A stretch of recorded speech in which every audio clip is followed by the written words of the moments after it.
बुलढाण्यात 3 गाड्यांचा विचित्र अपघात झालाय। 5 जणांचा यात मृत्यू झालाय तर 15 जण जखमी असल्याचं कळतंय। बुलढाण्याच्या खामगाव शेगाव रोडवर जयपूर लांडे फाट्यासमोर हा अपघात झालाय। बोलेरो गाडी भरधाव वेगानं शेगाववरून कोल्हापूरकडे जात असताना तिनं समोरून एसटी बसला धडक दिली आणि यावेळी एसटीच्या मागे लक्झरी बस होती, ती एसटी बसला धडकली। या भीषण अपघातात बोलेरोमधील 5 जणांचा जागीच मृत्यू झालाय। याचा आढावा घेतलाय आमच्या प्रतिनिधींनी, पाहूया।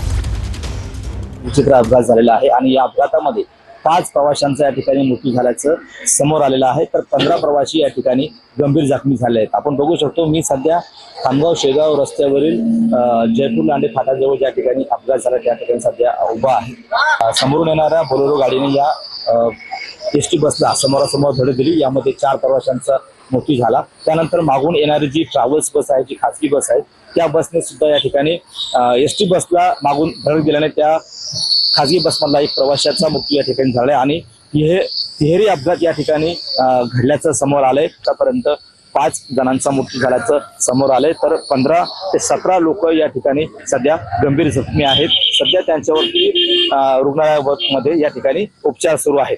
कॅमेरामन दिलीप देशमुखसह गणेश सोळंकी, TV9 मराठी, खामगाव।